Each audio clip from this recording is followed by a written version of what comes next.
Here's what I want you to think about. I sort of know how hard this is to hear, but it's not my kids, so I can't pretend that I really understand. But what I want you to understand is that this is not over. The services remain in place. It is not at all uncommon when parents get to this point and decide not to give up, decide to keep working, prove the department wrong. The department wants you to prove them wrong. The department wants you to continue to make progress. So I know it's hard. I know it's hard to hear it, but I really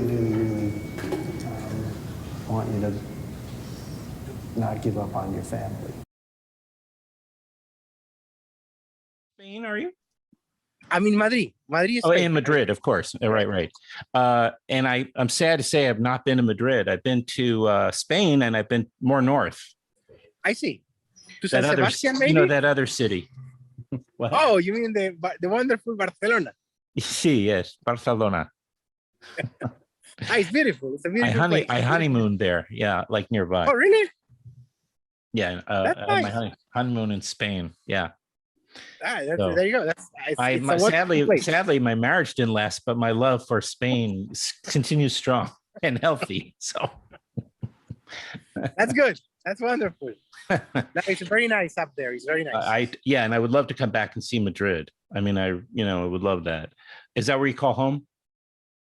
Yeah, that's a good question. I've been living in Tallahassee for quite a bit. One of my kids was born there, so I'm a bit torn. But I think my ancient home is Madrid for sure. Yes, of course. And Madrid, Spain is my home country. That's for sure. I don't feel yet American. But I live in Tallahassee, so it's. Yeah, sure, of course. No, and you took you moved to Tallahassee, right, because of a job teaching at the university. Yes. Right. Correct. Not because you felt compelled to you thought you looked good in a MAGA hat or anything like that. Is that well? I've enjoyed teaching very much. Very fortunate. It's a great university, so I'm very happy there. And it's influenced me a bit, in how I approach filmmaking.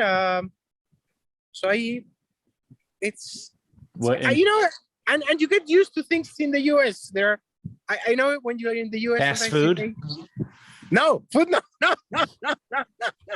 That no. But there are, many good things. Like, for example, Courtroom 3H.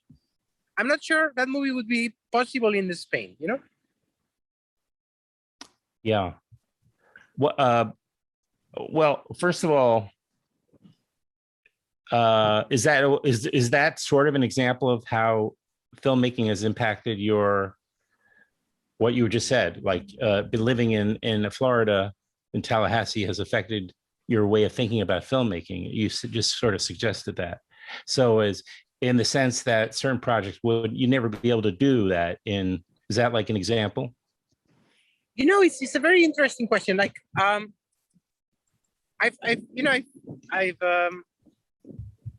made a few films. I haven't made a lot, right? But even in them, there is a bit of a journey. And I think as a filmmaker, this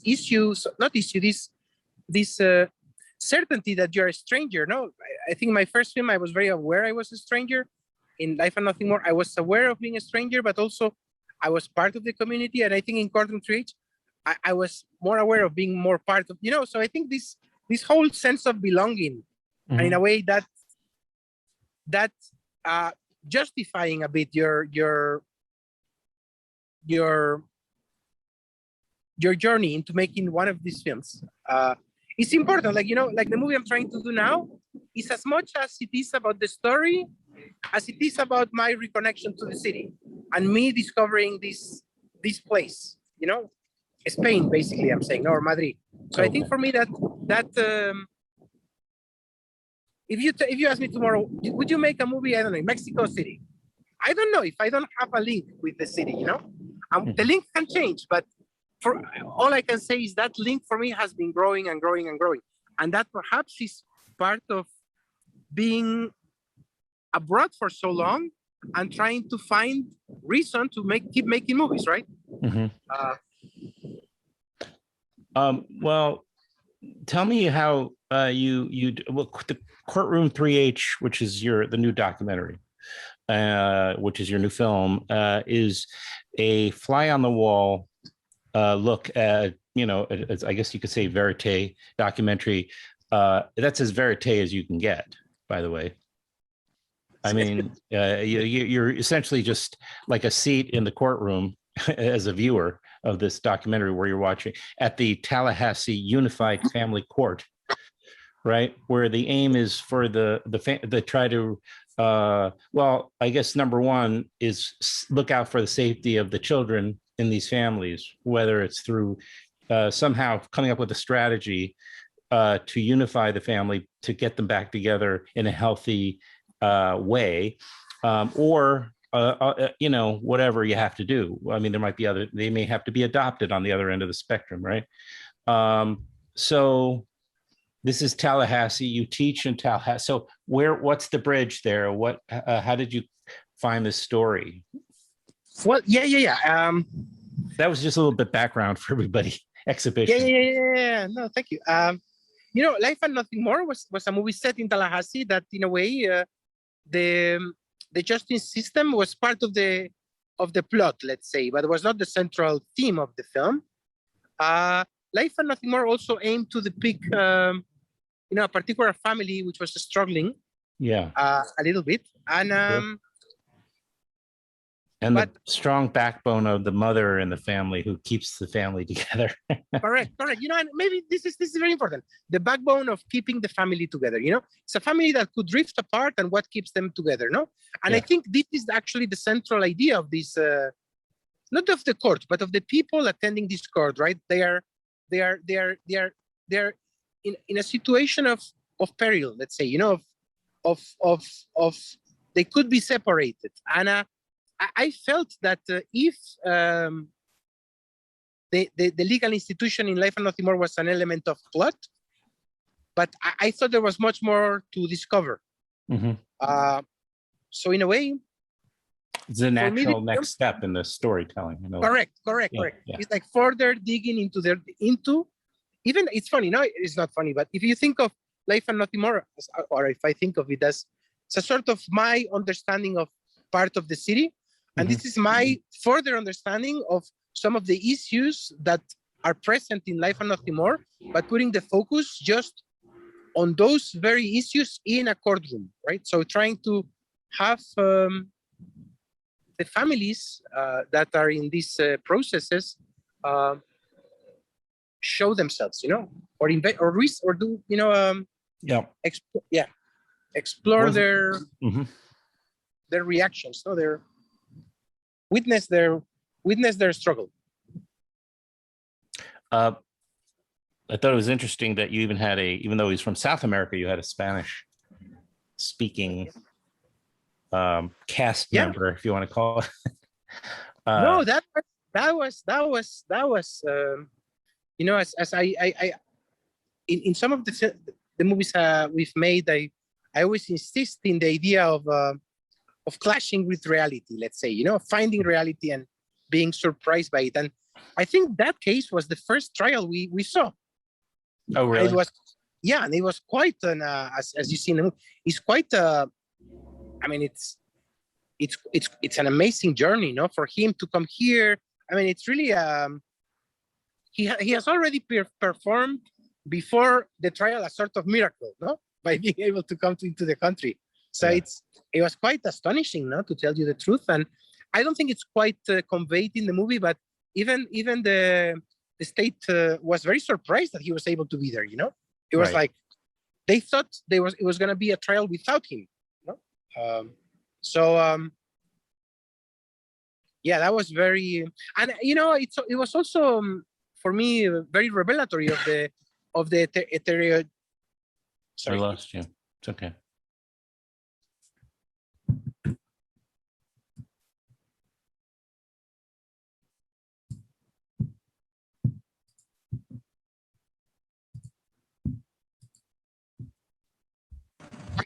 There you go. Yeah, sorry. I tried to, anyway. Doesn't matter. It was very revelatory of the heterogeneous nature of the U.S.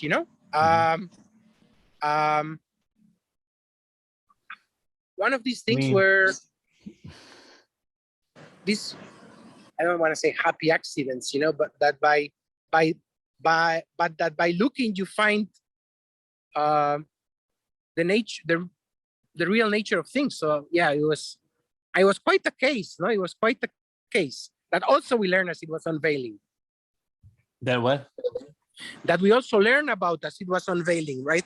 We didn't have enough information. We only filmed for 2 months, and we only saw what the audience sees. Like, we didn't have info on the cases before they came. We were not part of the legal team, so we didn't really know what we were going to discover. No, we were there just listening. So the case was unveiling before us. So we were very surprised often, by the facts and by the emotions and yeah. I guess you're just hoping for variety, of cases. That's the most you can hope for, because from a dramatic standpoint, to make the film, kind of have a form and a body to it. You don't want to have you wouldn't want to have the same kind of case repeating itself, ideally, So you were fortunate because you got seemed like a diverse group of families, situations, and maybe that was your editing too, but. It's very interesting. Like, if I gave you the footage, you can make a lot of movies, right? Sure. Because we had like 180 hours.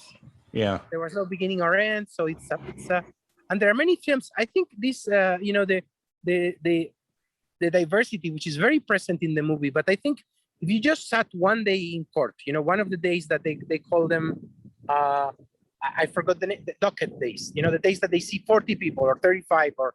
Like, some days are quite, let's say they slow, right? It's, they see 4 families, 5 families, maybe for a longer period of time, but not often, once a week or twice a week, they see like 35 or 30 or 40, 10 minutes for each family, 15 minutes for each family, 20 minutes for each family.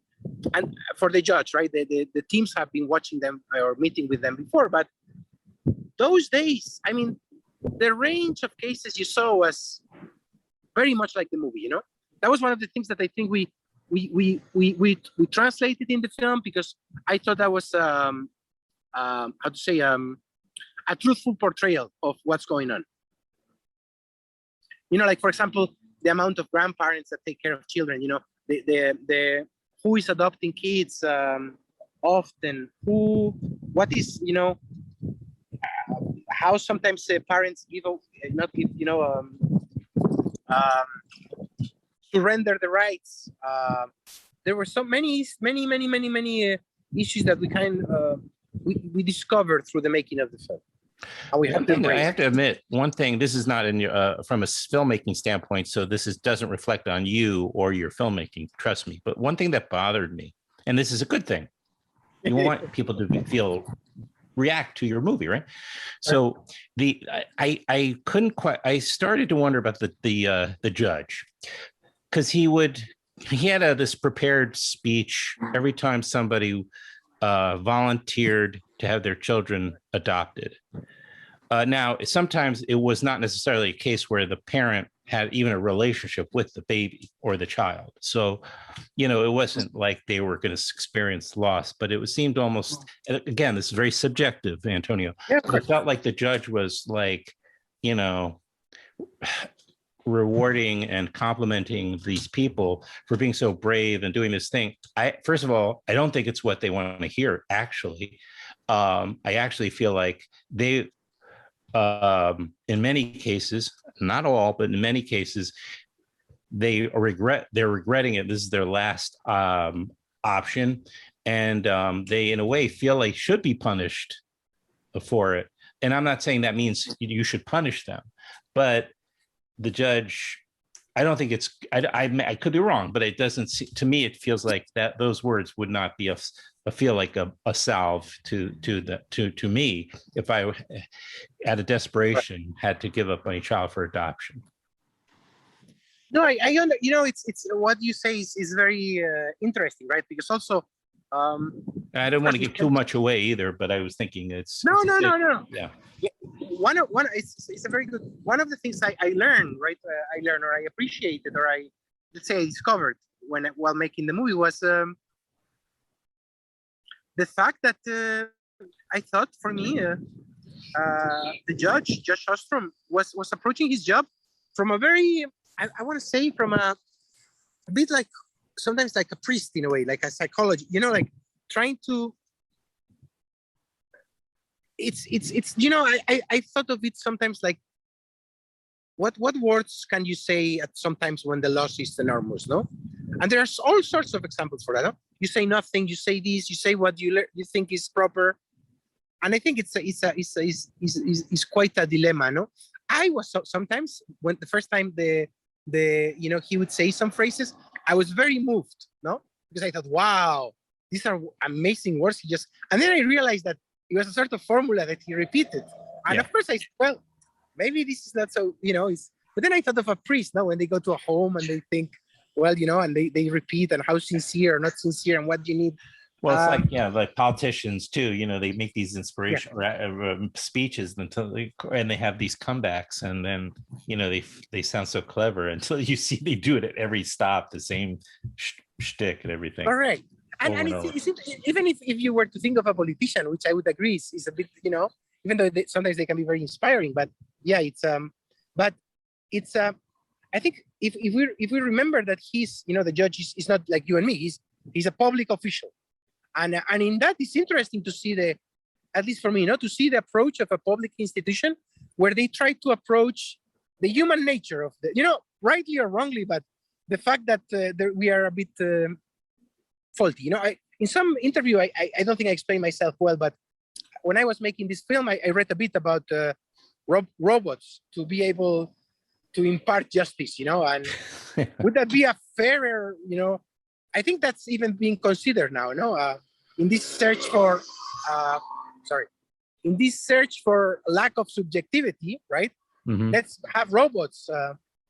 And I thought, you know, I don't know if a robot will be able to say these words, you know, with the intent. But no, I understand. I think, you know, and in that sense, I think the documentary just shows what happens, and for the audience to get their own, their own opinion. I thought it's one of these things where I honestly don't know what words would be, you know. No. Right.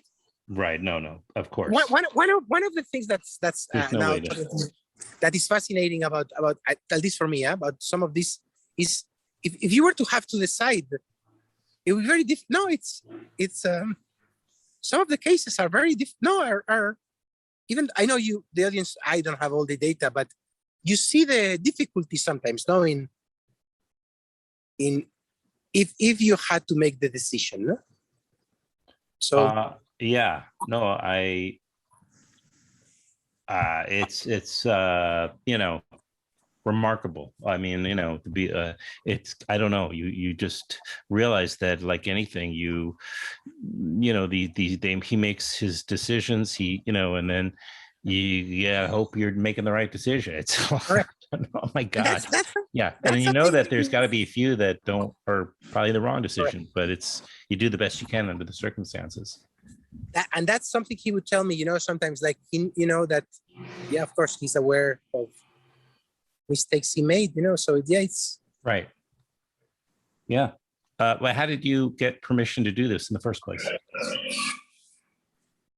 Well, you know, really based very much on trust, you know, and very much on my previous film, On Life and Nothing More, and the fact that we had established a relationship based also on, because I teach at the university, it's very, you know, it's very respected there, and so that was also another, you know. So your bona fides, your bona fides. A little bit, you know, a little bit, but then I have to say that they were very, very, very open, you know. And that was wonderful. But and they just each family, or, you know, the defendants, or I don't know how you refer to them, would basically just sign a release? Correct. No. No. we embrace the amendment of freedom of information, as court is a public space, and so you can record. Actually, courts are being recorded all the time. Okay. So in a way, we adhere to the freedom of press for the hearings. There's So the such hearings, personal stories, though. But no, and it's absolutely true, and that is often it's not often, it's a very delicate matter, you know, and I think that's one of the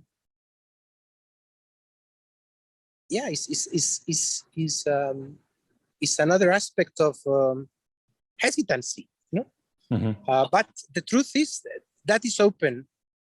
The hearings for the trials, we need to get, we filmed them not knowing if we could use them, and then we had to get the judge to release them. We had a hearing with all parts, and there was a decision made to release those parts with you know, changing names and making the participants not being able to be seen and all this. But you know, yes, and I talked about this a bit of also.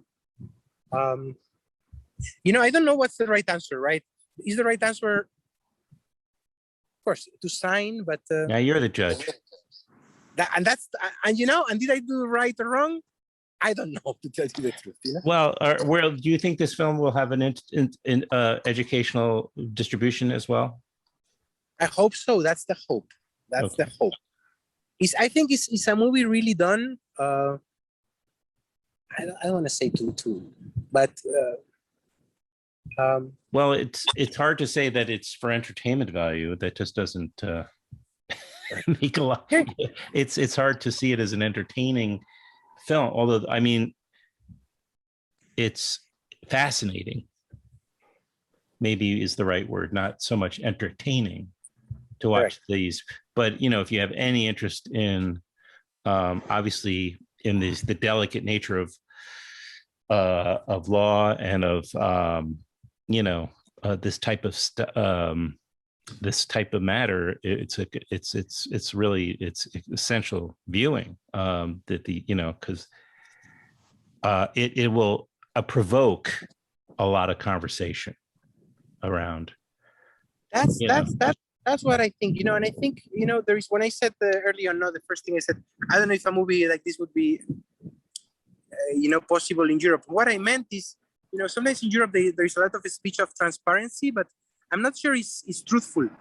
While in the US, I think, you know, part of the reason why the judge and even the state attorneys and they accept the film is because they thought it's their responsibility as public officials to be not to be exposed, but for people to see what they do, you know? Well, it certainly makes them more accountable. Correct. Accountability is key. And on the other hand, you know, to show the families that are in these dire situations and their plight, their struggle, without filters. So I thought it was, in both cases, you know, very, very important. You know, I think there is often a talk about certain things in the US, but I think sometimes it's also good to look at them, you know, straight in to the face of the issues, you know, and I thought this was an opportunity to do that without any romanticism and with a bit of mystery too, you know, with a bit of mystery. I mean, just seeing an excerpt in someone's life, you know, and see what we could make. I'm saying the audience, what we could take from that exchange. And I think the movie has perhaps several readings, no, for different audiences, and hopefully for that to spark some conversation. But as you say, the movie is going to have more certainly a limited distribution, so the opportunities for that maybe are very sparse. But you know, I'm hopeful. Well, it's called, documentary is called Courtroom 3H. It's right still on very much in the festival circuit as we speak. There's a bunch coming up in the fall. We'll play. I think we'll post in the fall, so probably amidst a bunch of festivals. And then yeah, we are. Antonio, no, there you are. It's okay. Yeah. So you know, I'm hoping a lot of people will have an opportunity to see your film. Thank you. You're welcome. Thank you. Sure. Are you in touch with Regina? You know, I haven't talked to her for I think over a year. I think we chatted over at the beginning of the pandemic, but not since. Not since. I've been on and on with Andrew. Yes, I saw him just before coming here. Oh, okay. Yeah. Regina, I haven't seen her in the last year. Well, I guess it's inevitable. You have a maintain. I'm sure you're eternally connected through the for sure through your film, but at the same time, it's natural that after a certain amount of time, I guess people's lives kind of recalibrate to Yeah, and she was amazing. Everyone was, but she was outstanding. And but I'm gonna go back to Tallahassee now in mid-August, and hopefully so you'll be in the States soon, and great. Oh, she's still down in that area. Yes. Okay. When I was booking this with Sylvia and all, when we were scheduling it, I went back on and did, I looked at Regina and I were, after we met at the film forum in 2018 and we all sat together. Yeah. Oh, she and I, when I'm promoting it, we connected on Facebook, and I was looking. So we're what? No, wonderful. I said, wonderful. Yeah. So, I mean, I haven't communicated with her, but I was looking and I see she looks great. And she, obviously we curate to some degree, right? We curate our public image, social media wise, but she looked quite glowing and happy in a lot of those images. Wonderful. No, I know in the movie she was, but she's very, in the movie, in a way, changed. That's for another. But it's she has a wonderful sense of humor. She's fun. Yeah, she's great. She's great. Well, thank you, and I'm sure we'll do this again. I hope so. Me too. It's very, very nice to see you. Thank you so much for taking the time.